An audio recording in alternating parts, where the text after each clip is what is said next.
सारिका जी। राधे राधे गुरु जी। राधे राधे महाराज जी। महाराज जी आपके चरणों में कोटि कोटि प्रणाम। महाराज जी कह रहे हैं कि जबान बहुत चलती है, मन में हमेशा ईर्ष्या भी रहती है, भोजन अत्यंत स्वादिष्ट होना चाहिए और गुस्सा तो उसका तो पूछो मत। महाराज जी ऐसे में कैसे प्रभु की प्राप्ति होगी महाराज? हाँ, दोस्त तो हैं। तो जबान जब अच्छा खाने को मांगे ना, तो उसे भगवान को भोग लगा के पाओ। हम निषेध नहीं करते, उसे भगवान को भोग लगा करके पाओ। जो बहुत प्रिय वस्तु हो, कि जैसे गुलाब जामुन बहुत प्रिय, तो हम गुलाब जामुन खरीदा और भोग लगाया और थोड़ा लिया और बांट दिया, खत्म हो जाएगी। जो आपकी जबान की मांग है ना, वो शांत हो जाएगी, भगवान की कृपा हो जाएगी। आप ऐसा कीजिए, जो बहुत प्रिय नहीं है वो तो भोग लगा के पा लीजिए, और जो बहुत प्रिय कि यार ये तो हमें बहुत प्रिय है, फिर उसको भोग लगाइए और भोग लगा के थोड़ा लीजिए और बांट दीजिए, पशु पक्षियों में बांट दीजिए। उससे तुम्हारी आसक्ति नष्ट हो जाएगी। और बोलने की बात में मौन रहिए, व्यर्थ में क्यों बोलो। कोई कुछ बोलते हैं ना गुरु जी, जैसे किसी ने मुझे बोला और मैंने वो काम नहीं किया, तो बहुत ज्यादा आर्ग्यूमेंट हो जाती है। अपने आप को सही प्रूव करना कि नहीं मैंने नहीं किया ये। वो एक बार बोल दिया और नाम जप करो, वो नाम जप प्रमाणित कर देगा। एक बच्चा जो आगे चलकर संत हुआ, तो आगे की सीट में बैठा हुआ था, पीछे की सीट वाले ने 50 रुपए किसी बच्चे के ले लिए, बगल वाले के चुरा लिए, और उसको आभास हुआ कि सामने वाले बच्चे ने चुराया। और वो बहुत नाम जापक बच्चा था, आगे चलकर बहुत बड़ा संत बना। तो नाम जापक बच्चा था, तो टीचर ने कहा कि खड़े हो, तुमने 50 रुपए चुराए? तो उसने एक बार केवल कहा, नहीं मैंने 50 रुपए नहीं चुराए। उनका चुराया, कई थप्पड़ मारे उनके। फिर बोलो, वो बोला ही नहीं, नाम जप करता रहा। कई थप्पड़ फिर मारे, बोलो, वो नहीं बोला, नाम जप करता रहा। चलो बैठो, बैठा लिया। जो ही बैठाला, सो एक बच्चा जो देख रहा था, उसने कहा गुरुजी इन्होंने नहीं लिया, इसने लिया, हमने लेते देखा है, और 50 रुपया निकल आए। अब गुरुजी को बड़ा पश्चाताप हुआ। तो उनका, तुम्हें इतना पीटा, तुमने दोबारा क्यों नहीं कहा? बोले गुरुजी एक बार कह दिया था कि हमने नहीं लिया, इसके बाद हम नाम जप करते हैं, अपना नाम जप क्यों छोड़े बार बार? जब आपको एक बात में विश्वास नहीं हुआ तो बार बार में विश्वास क्यों होता? तो नाम जप ने क्या किया, देखो उसी समय प्रमाणित करवा दिया। ये फिर गुरुजी हाथ जोड़े थे उससे कि क्षमा करो, हमसे गलती हो गई, हमसे गलती हो। बार बार वो उनको दुलार कर रहे। तो नाम में बड़ी सामर्थ्य। एक बार हम कह दिया कि ये हमने नहीं किया, बहुत बार सफाई देने की जरूरत नहीं, नाम जप करो, नाम प्रमाणित कर देगा कि आप गलत नहीं है। मुझे, मैं अध्यापिका हूँ ना, तो स्कूल में, विद्यालय में ये हर रोज चलता है। कोई भी कह देता है कि इसने किया, फिर लगता है कि छवि खराब हो जाती है। नहीं नहीं, भजन करो, छवि क्या खराब होगी। अपनी कभी लड़ाई मत करना। अध्यापिका पद एक गुरु पद है, गंभीर रहना चाहिए। अपनी बात हमने कह दी, हम गलत नहीं है, अपनी बात सफाई दे दी, इसके बाद मौन हो गए, नाम जप करने लगे। तो आपका ये स्वभाव जो है ना, वो थप्पड़ की तरह लगेगा सामने वाले को, और आप बार बार सफाई देंगी, वो बार बार वो आपको दूषित करेंगे, तो आपको क्रोध आ जाएगा। फिर आपका स्वभाव, आपकी गंभीरता आपके पद से अलग हो जाएगी। आप लोगों को चाहिए कि आप लोगों का व्यवहार बहुत गंभीर और मर्यादित, सहनशील, जिससे छात्रों पर उसका प्रभाव पड़े। और ऐसी स्थिति तब आती जब उत्तर प्रत्युत्तर देते देते क्रोध आ गया, तो फिर वो क्रोध में थप्पड़ चलने लगते हैं, गालियां चलने लगती हैं। तो क्रोध तक स्थिति न पहुंचने पावे, नाम जप कीजिए। ईर्ष्या हो जाती है। ये सब उसी के क्रम है, उसी के क्रम। नाम जप करोगे तो काम, क्रोध, लोभ, मोह, मद, मत्सर, ये 6 दोष हैं। ईर्ष्या को ही मत्सर कहते हैं। मत्सर माने मेरे से आगे निकला जाता है, उसी को ईर्ष्या कहते हैं। नाम जप करो, भगवान की कृपा से इस निर्दोष हुआ जा सकता है। हार्दिक चोपड़ा जी। राधे राधे महाराज जी। महाराज जी कैसे कामनाएं और वासनाएं जो होती हैं उसका त्याग हो? नाम जप से।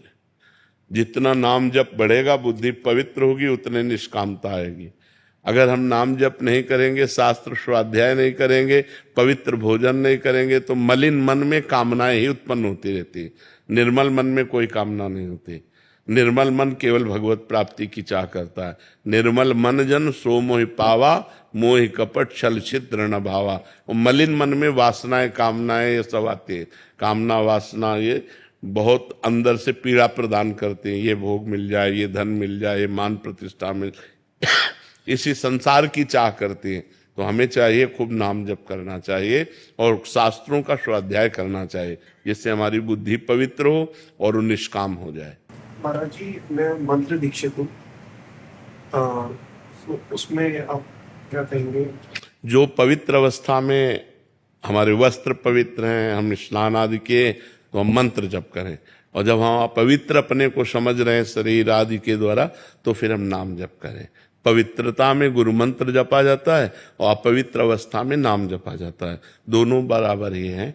तो जब पवित्रता हो तो गुरु मंत्र जपें, और जब शरीर अपवित्र का अनुभव करा रहा है, जैसे मुंह जूठा है, लघु शंका करके आए हैं, आचमन नहीं किए, सोच करके आए, कपड़ा नहीं धुले, तो फिर हमें नाम जप करना चाहिए। उस समय गुरु मंत्र जप नहीं करना चाहिए। ईशिका जी कानपुर से। श्री राधा वल्लभ श्री हरिवंश महाराज जी।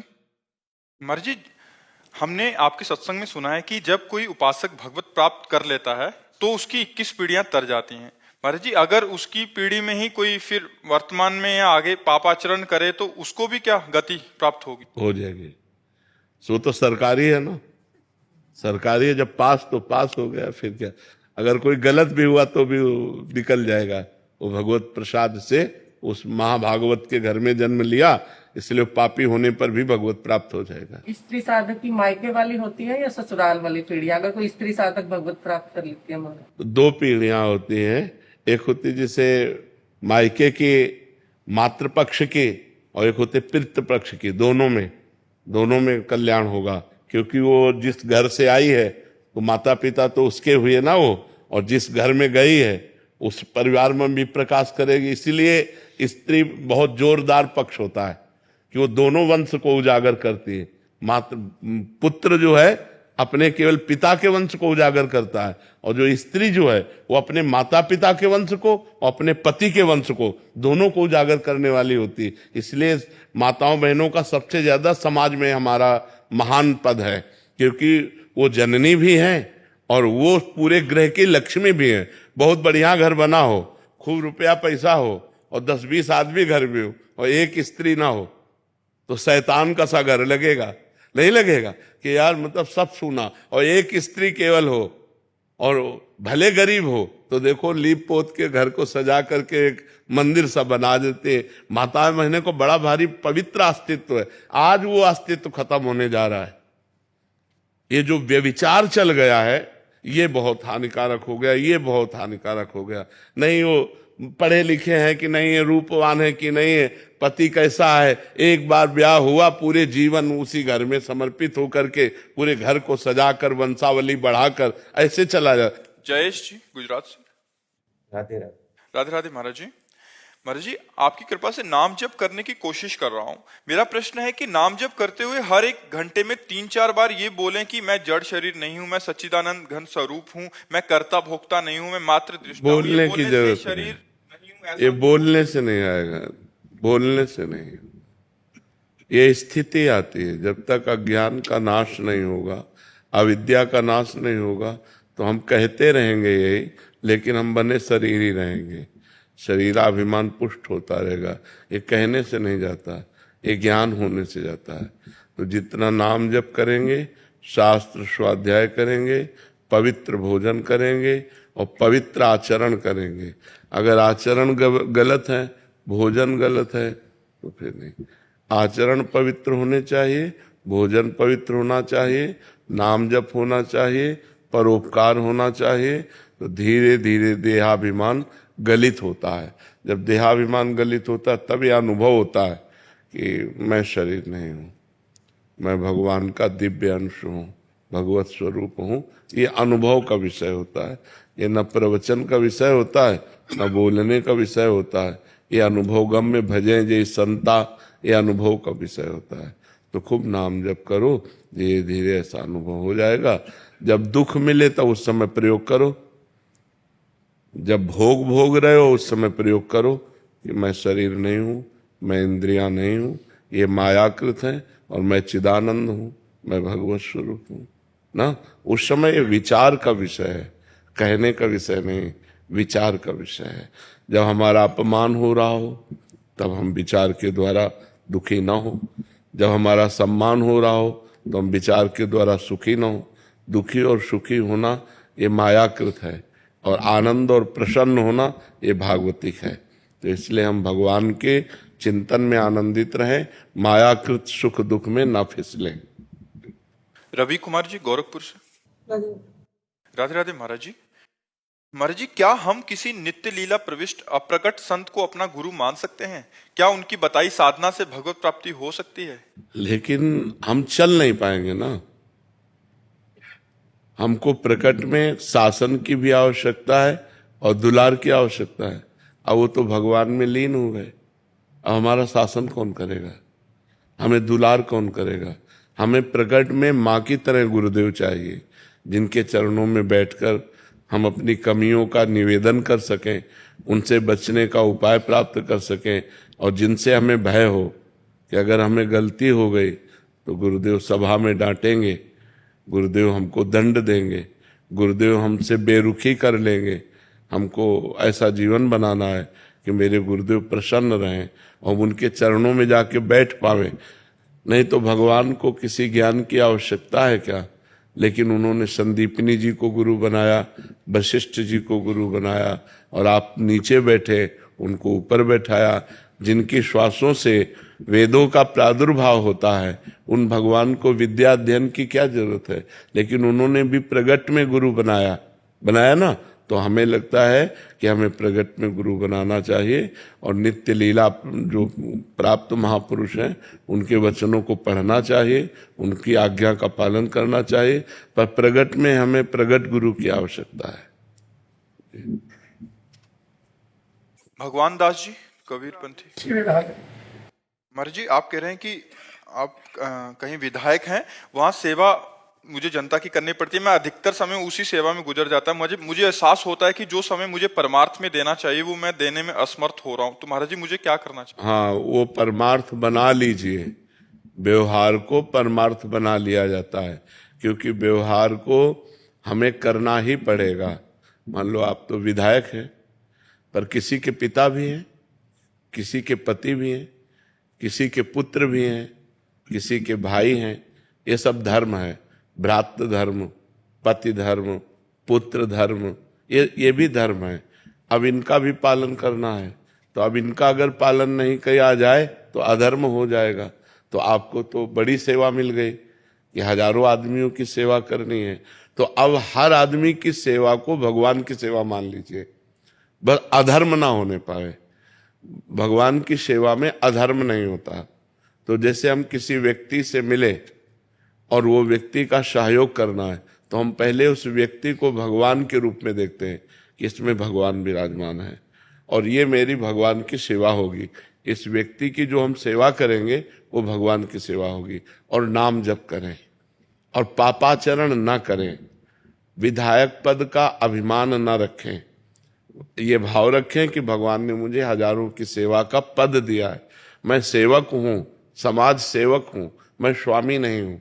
अगर अभिमान रहित होकर और ऐसा आप करेंगे तो यही आपकी भक्ति बन जाएगी और यही आपको भगवान की प्राप्ति करा देगी। पर शराब न पिए, पराई स्त्री से व्यभिचार न करे, घूसखोरी न करे, तो ये आपकी पूजा बन जाएगी और यही पूजा आपको भगवान की प्राप्ति करा देगी। अलग से पूजा करने की जरूरत नहीं है। समाज में भगवान विराजमान है। सिय राम में सब जग जानी, करो प्रणाम जोर जुग पानी। सब में भगवान विराजमान है। जैसे हीटर में बिजली विराजमान है, फ्रिज में विराजमान है, पंखे में विराजमान है। करण के कारण अलग अलग उसका प्रभाव दिखाई देता है, पर बिजली तो एक ही है ना। ऐसे ही कोई दुष्ट स्वभाव वाला है, कोई अच्छे स्वभाव वाला है, कोई मध्यम स्वभाव वाला है, लेकिन सब में पावर भगवान विराजमान है। उन्हीं भगवान को लक्ष्य करके हम सेवा करें। जब कोई पदाभिमानी हो जाता है तो उससे पापाचरण होने लगता है। तो जब हम पद का अभिमान धारण कर लेते हैं तो हमसे गलतियां हो जाती हैं। और जब हम पद का सेवा में प्रयोग करते हैं तो विधायक कोई पद छोड़ी और आगे पद है, आगे पदों में भगवान उन्नति करवाएंगे, आपको बड़ी सेवाएं दे लाएंगे। यदि आप छोटी सेवा 100 रुपया सही खर्चा कर देना तो पिता 1000 देने की सामर्थ्य रख लेता है। तो 1000 सही खर्चा तो 1 लाख का अधिकारी बना देता है। तो सबसे बड़ा पद है भगवान का परम पद, जिसे परम पद कहते हैं। यदि इन छोटे छोटे सांसारिक पदों का ठीक निर्वाह करें तो भगवान परम पद दे देंगे। वो करुणामय है। तो नाम जप करो, गंदे आचरण मत करना और समाज की सेवा की भावना रखना। अपने को जो सबसे छोटा समझता है वही महान बनता है। त्रणादपि सुनी चेन तरोरु सहिष्णुना। जो अपने को सबसे छोटा समझता है वो महान बन जाता है, जो अपने को बड़ा समझता है उसे भगवान गिरा देते हैं। अभिमानी नष्ट हो जाता है, दैन्य भगवान के दरबार तक पहुंच जाता है। ये दरबार दीन को आदर रीति सदा चली आई। जो जितना दैन्य होता है उतना ही महान होता चला जाता है। जो जितना गंभीर और पवित्र आचरण वाला होता है वो समाज प्रिय होता चला जाता है। तो आप समाज प्रिय बने, किसी को दुख न दें, सबको सुख दें और अपने आचरण पवित्र रखें। जी। प्रदीप शास्त्री जी राजस्थान से। राधे राधे महाराज जी। महाराज जी, जीवात्मा को शाश्वत नश्वर का आभास होता रहता है, फिर भी वो क्यों भटकती रहती है? क्योंकि उसने मन में तदात्म कर लिया है। तदात्म का मतलब समझते हैं ना, प्रियता। अब जैसे मन कहता है आज मैं देखूंगा, तो मन और ज्ञानेंद्रिय नेत्र, ये ज्ञानेंद्रिय, नेत्र इंद्रिय देखना चाहते हो, मन उसको सपोर्ट कर रहा है और हम मन में बैठे हुए हैं कि यार आज हम ये देखना चाहते हैं। ये नहीं कह रहे कि आज मन और नेत्रेंद्रिय ने ठान लिया ये देखना है। हम साक्षी हैं, लेकिन हम साक्षी न रहकर तदात्म हो गए। मन में इतनी ममता कर ली, इतना प्यार कर लिया कि जो मन कहता है वो मैं मांग। बोले आज ये खाने की इच्छा है, तो रसेंद्रिय और मन मिल गया और इसके साक्षी आप हैं। लेकिन आप साक्षी न रहकर स्वयं भोक्ता बन गए कि आज मुझे ये खाना है। अब आप फंस गए। अब आप अविनाशी होते हुए भी आपका विनाश होगा। आपने जो जो माना वो सब नष्ट होगा। न मैं स्त्री हूं न पुरुष हूं, मैं तो भगवान का दिव्य अंश हूं, मैं भगवत स्वरूप हूं। लेकिन ये हमें ज्ञान नहीं रहता। इसीलिए विनाशी को स्वीकार करने के कारण अविनाशी अजन्मा होने पर भी बार बार जन्म, बार बार मरण, पुनरपि जननम पुनरपि मरणम पुनरपि जननी जठरे शयनम, ये दुख भोगना पड़ता है अज्ञान के कारण। यदि हम भगवान का भजन करें, शास्त्रों का स्वाध्याय करें, पवित्र आचरण रखें तो हमारे अंदर ज्ञान प्रकट होगा, तो फिर हम विनाश से बच सकते हैं। हमारा जो स्वरूप है वो अविनाशी स्वरूप है। नैनम छिन्दन्ति शस्त्राणि नैनम दहति पावकः न चैनम क्लेदयन्त्यापो न शोषयति मारुता। हमें अग्नि जला नहीं सकती, आग्नेयास्त्र हमें जला नहीं सकता, वारुणास्त्र हमें भिगो नहीं सकता, वायुवास्त्र हमें उड़ा नहीं सकता। हम अविनाशी हैं। पर इस विनाशी शरीर में ममता हो जाने के कारण, मन बुद्धि चित्त अहंकार में तदात्म हो जाने के कारण हमारी दुर्गति हो रही है। अजन्मा का जन्म हो रहा है, अविनाशी मारा जा रहा है। भ्रमवश तो जासु कृपा सब भ्रम मिट जाई, गिरजा सोई कृपाल रघुराई। जिनकी कृपा से सब भ्रम नष्ट हो जाता है, उन भगवान का आश्रय लें और खूब भजन करें, तो हम अपने स्वरूप को पहचान लेंगे। मम दर्शन फल परम अनूपा, जीव पाव निज सहज स्वरूपा।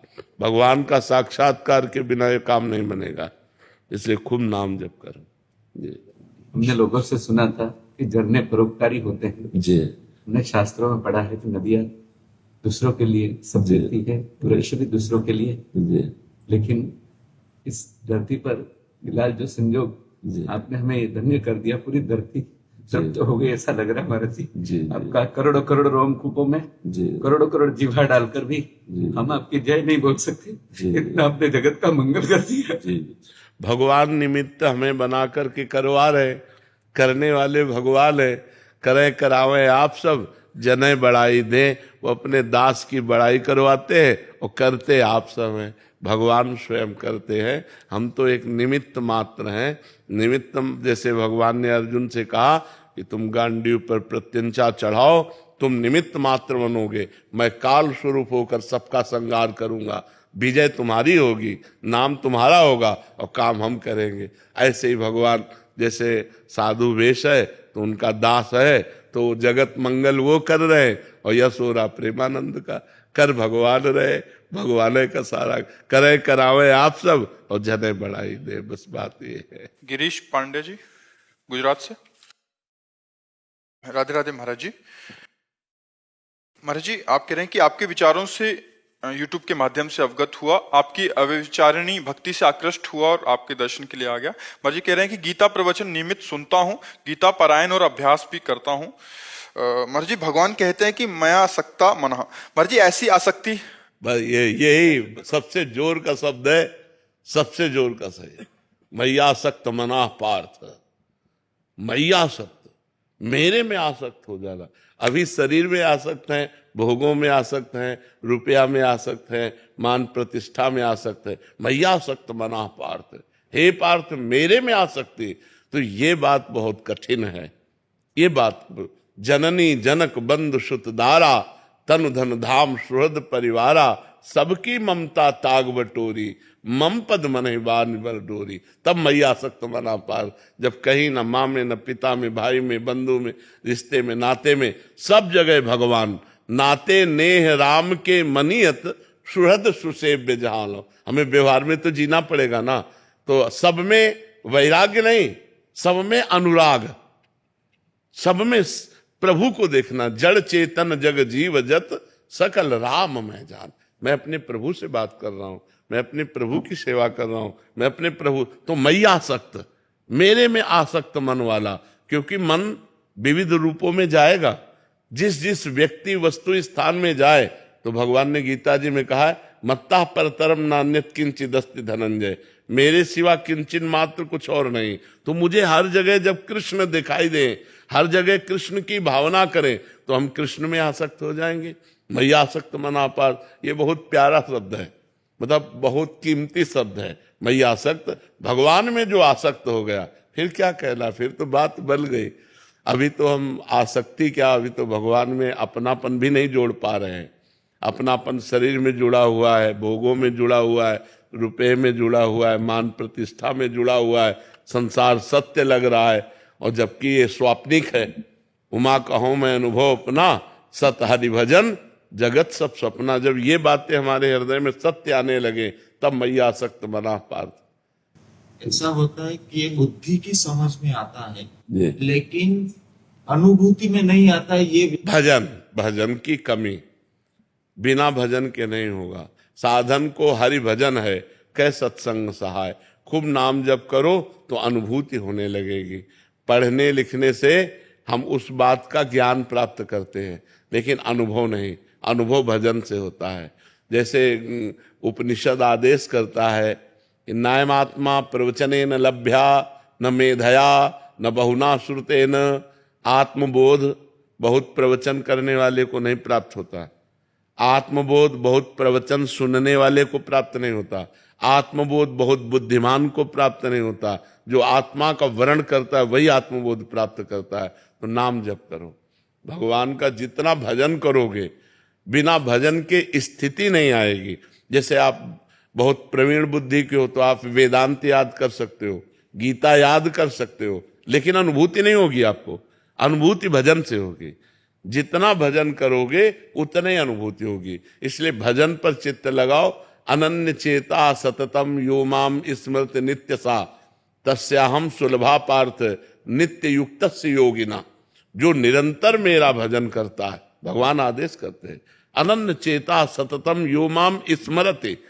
जो अनन्य चित्त से मेरा निरंतर चिंतन करता रहता है, भगवान कहते हैं मैं सुलभ हूं, मैं उसको सुलभ प्राप्त हो जाता हूं। पर है कठिन अनन्य चिंतन। कहीं स्त्री का चिंतन, कहीं धन का चिंतन, कहीं ये चिंतन, कहीं वो भोग, कहीं ये संबंध, कहीं वो राग, कहीं द्वेष। बस ये इसी में विचरता रहता है मन। भगवान के अनन्य चिंतन में कहाँ लगता है।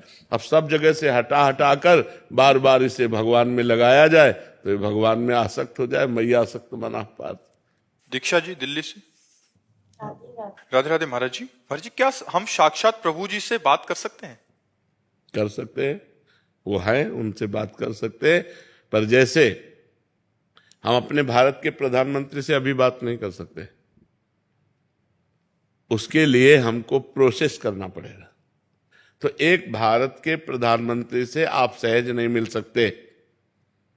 तो अनंत ब्रह्मांडों के स्वामी से, अनंत ब्रह्मांडों का स्वामी हर कण में है, तो यहां भी है। हर समय है, तो इस समय भी है। सब रूपों में है, वो सब रूपों में है। बस हमको ये बात जान करके उनका जब भजन करेंगे और जितना हम तन्मय होते जाएंगे, मेरे प्रभु मेरे प्रभु मेरे कृष्ण मेरे तो गिरधर गोपाल दूसरो न कोई, तो बातचीत हो जाएगी। अभी दूसरा बहुत कुछ है, इसलिए बातचीत नहीं हो पाएगी। और उनको किसी प्रोसेस की जरूरत नहीं। आंसुओं की धार चलने लगे, रुदु सुश्रम राजन कृष्ण दर्शन लालसा, तो तासा मावीर भूत छौरी इसमें मान मुखाम्बुजा पीतांबर धरा सृग्वी साक्षात मनमथा, करोड़ करोड़ कामों को मोहित करने वाले श्री कृष्ण गोपियों के बीच में प्रकट हो गए। कब? जब रुदु सुश्रम राजन, भगवान के लिए रोना आ गया, चिल्ला चिल्ला के रोने लगी, अब जिया नहीं जा रहा, हे कृष्ण आपके बिन। तो आगे बातचीत कर सकते हैं आप, उनसे हंस खेल सकते हैं, पर वो योग्यता बनानी पड़ेगी। हमको सारे संबंध छोड़ने पड़ेंगे, दूसरों न कोई। और ये बहुत कठिन है, ये बहुत कठिन है। ये कह देना सरल है, मेरे तो गिरधर गोपाल, लेकिन ये कह देना बहुत कठिन है कि दूसरों न कोई। ये बात आ जाए ना, दूसरों न कोई, तो बातचीत कर सकते हैं। उनका फोन नंबर है रोना। कबीरा हंसना छोड़ दे, रोने से कर प्रीति, बिन रोए किन पाइया प्रेम प्यारा मीत।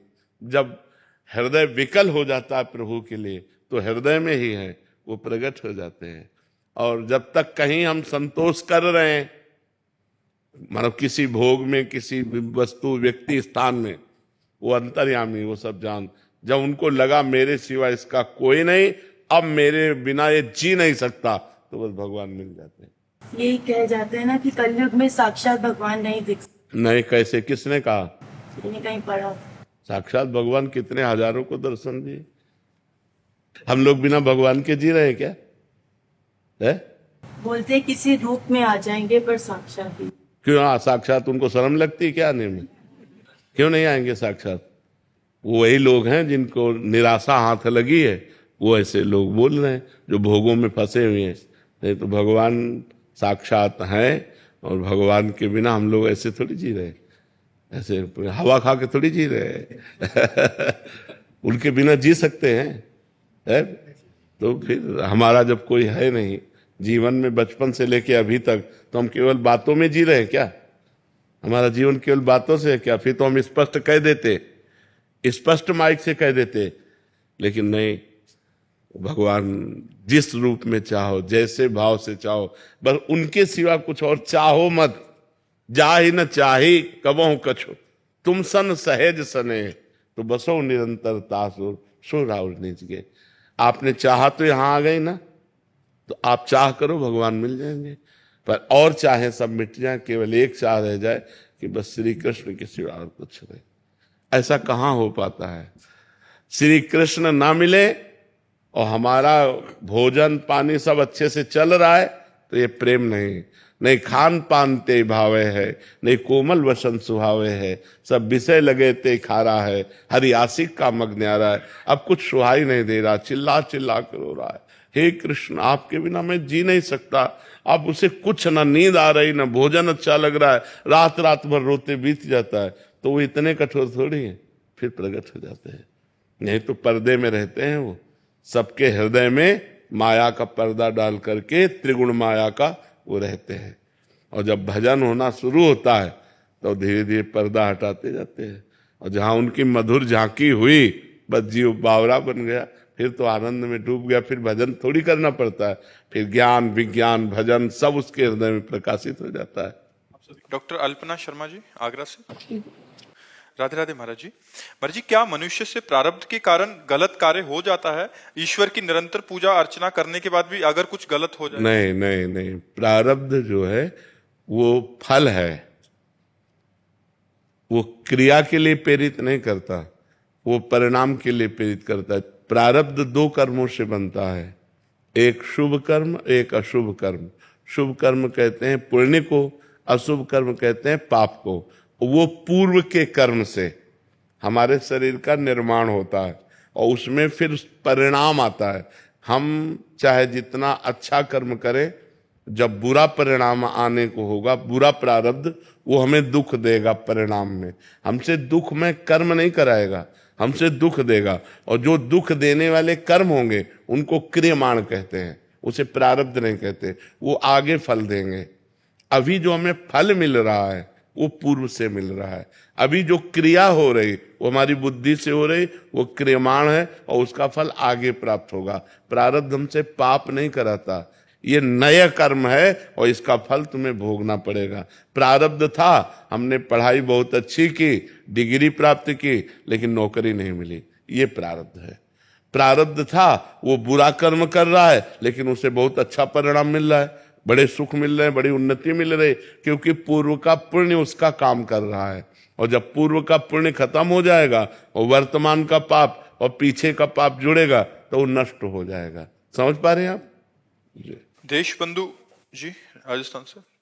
राधे राधे महाराज जी। महाराज जी, श्री वृंदावन नामावली में कहा गया है कि जो इसका नित्य पाठ करेगा उसे अवश्य ही श्री वृंदावन धाम का वास मिलेगा। तो महाराज जी, क्या इसी जन्म में मिलता है महाराज जी? वैसे ही इस स्तुति में भी कहा गया है। देखो, नामावली पाठ करने से अशुभों का नाश होता है, धाम के प्रति प्रियता बढ़ती। धाम वास तो लाडली जी की कृपा से होता है। जिनको वृंदा विपिन है, कृपा तिन्हि की होए, वृंदावन में तबही तो रहन पाई है सोए। जब तक महारानी जी कृपा नहीं करेंगी तब तक वृंदावन वास असंभव है। तो महारानी जी से प्रार्थना करो, किशोरी जी से प्रार्थना करो, रो कि मुझे वृंदावन वास मिल जाए। किसी सहचरी की कृपा हो जाए तो बहुत जल्दी वृंदावन वास मिल जाए। जैसे सहचरियां प्रकट हुई ना, स्वामी हरिदास जी, हरिवंश महाप्रभु, हरिराम व्यास जी, ये महापुरुष सखियां हैं प्रियाजू की। प्रियाजू का कोई रसिक कृपा कर दे, कोई सहचरी कृपा कर दे तो बहुत जल्दी वृंदावन वास हो जाए। आपको हम तो चाहते हैं सब वास करें पर तुम्हारी भी चाहत हो जाए और हमारी तुम्हारी चाहत मिल जाए तो वास हो जाए।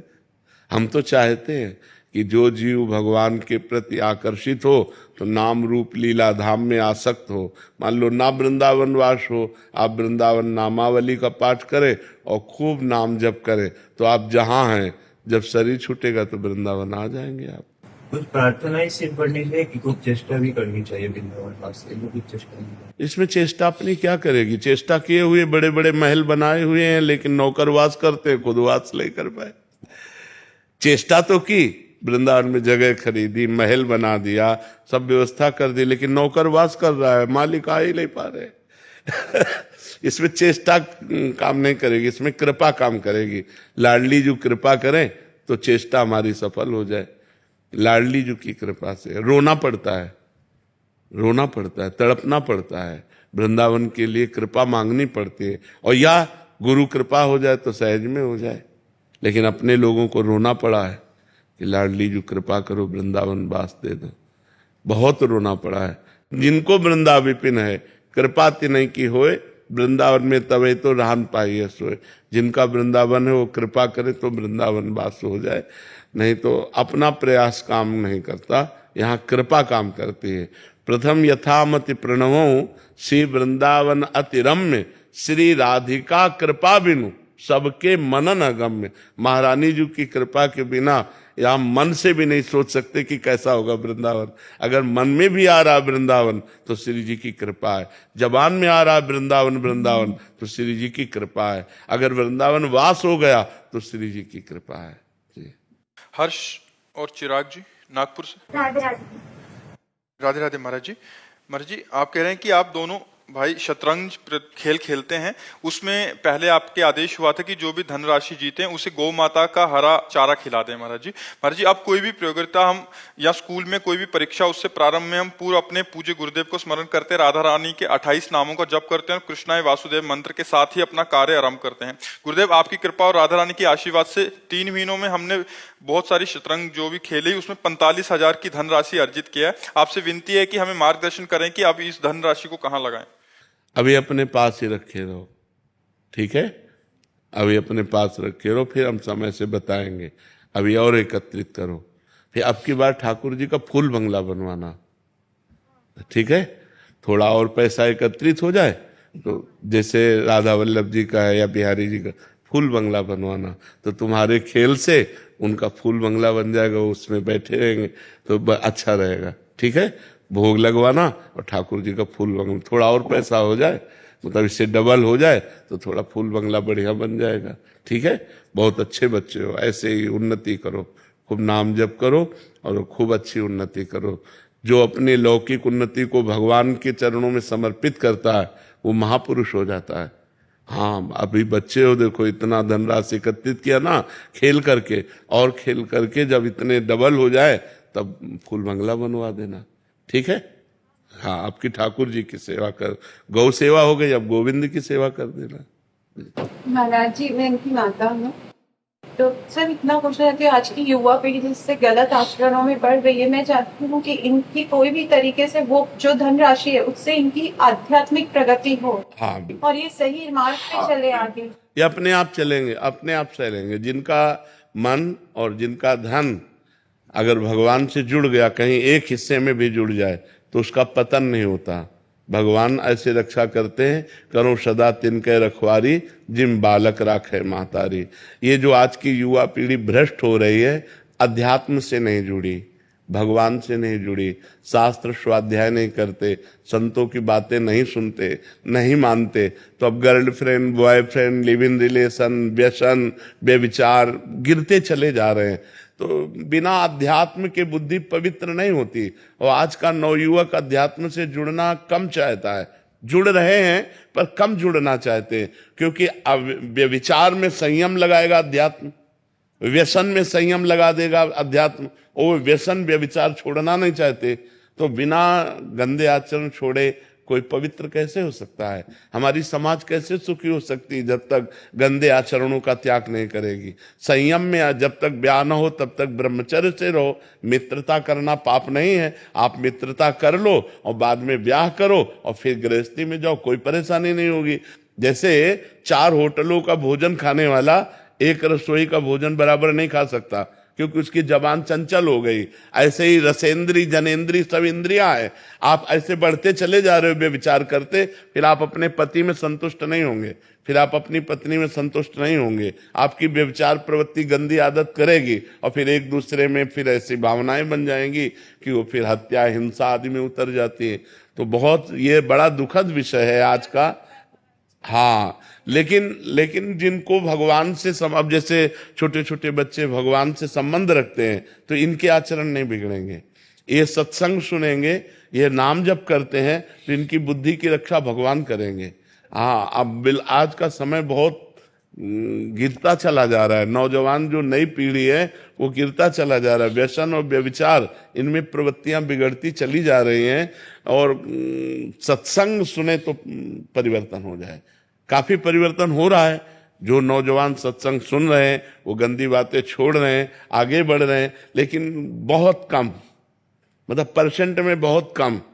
अगर अध्यात्म को स्वीकार करें तो परसेंट बढ़ सकता है। अध्यात्म को स्वीकार किए बिना शासन किसका? न संत शासन, न गुरु शासन, न शास्त्र शासन, न भगवान का भय, न समाज का भय, मनमानी आचरण हो रहे हैं।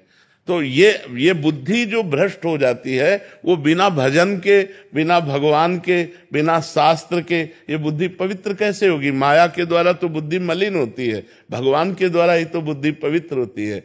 जब होए बुद्धि जो परम शयानी, अगर बुद्धि प्रवीण हुई तो बचा ले जाती है, अगर प्रवीण ना हुई तो फंसा दिया, पूरा चौपट हो गई, जिंदगी बर्बाद हो गई। बच्चे ही हैं, चाहे बच्ची हो चाहे बच्चा हो, बच्चे ही हैं, बुद्धि भ्रष्ट हो गई, खत्म खेल। तो ये बुद्धि भ्रष्ट ना हो इसके लिए हमें अध्यात्म चाहिए। बिना अध्यात्म के हमारी बुद्धि पवित्र नहीं हो सकती। प्रदीप जी जम्मू से। राधे राधे गुरुदेव। गुरुदेव भगवान, जब भी कभी मंदिरों में उत्सव होता है तो ज्यादातर बर्तन टेंट हाउस से आते हैं। उन बर्तनों में नॉन वेज भी बना होता है और वहीं बर्तनों में प्रसाद बन के भोग लगता है। ऐसे में प्रसाद अगर वैसे मतलब हम वृंदावन की बात कर रहे हैं, बाहर की तो बात हमें ज्यादा ज्ञान है नहीं। यहाँ सब पर्सनल होता है। जैसे राधा वल्लभ जी तो पर्सनल, चाहे लाखों लोगों का भोजन हो, पर्सनल वहाँ सब। वहाँ रसोई में किसी का पात्र भी प्रवेश नहीं करेगा। बिहारी जी पर्सनल, राधा रमण जी पर्सनल। हाँ, जनरल गांव गली की बात हम नहीं कहते। बाहर जो जैसे ये धाम या पूरियों से बाहर का जैसे माहौल है, अभी जम्मू में रह रहे हैं तो वहां तो टेंट हाउस से बर्तन आते हैं, तो उसमें नॉन वेज भी बना नहीं होता है। नहीं नहीं तो ऐसे में कोई प्रसाद दे, नहीं पाना चाहिए, नहीं पाना चाहिए। वो प्रसाद हुआ ही नहीं। अभक्ष्य भोजन का कहीं भगवान को भोग लगता है? नहीं। ऐसे अपवित्र पात्रों में बना हुआ भोजन अभक्ष्य होता है, और अभक्ष्य भोजन राक्षसी बुद्धि पैदा करता है, आसुरी बुद्धि पैदा करता है। इसीलिए नहीं, ये बिल्कुल नहीं। कि जिन बर्तनों में प्याज लहसुन बना होता है पहले और बाद में हमने उसको छोड़ दिया, तो वो पात्र भी नहीं, प्याज लहसुन इतना निषेध नहीं है कि जिन पात्रों में प्याज लहसुन बना उन पात्रों का मार्जन करके यदि आपको भोजन बना के दिया जाए, उतना निषेध नहीं। मांस वाले में निषेध है।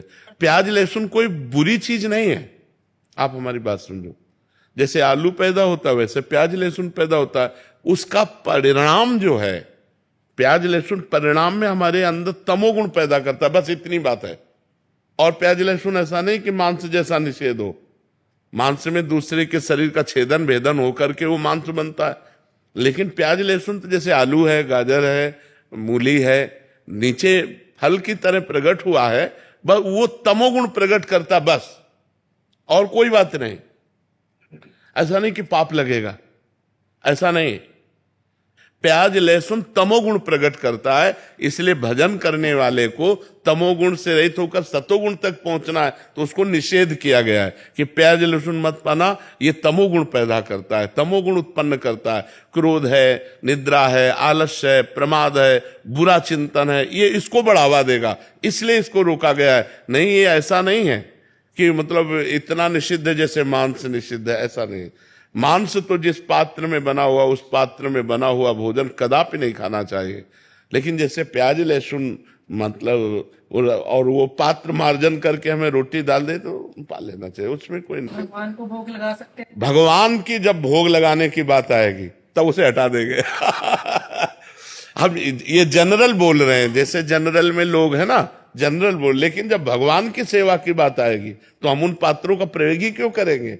हम तो पवित्र पात्रों का प्रयोग करके भगवान को भोग लगा के पाएंगे, भगवान का भोग नहीं लगा सकते।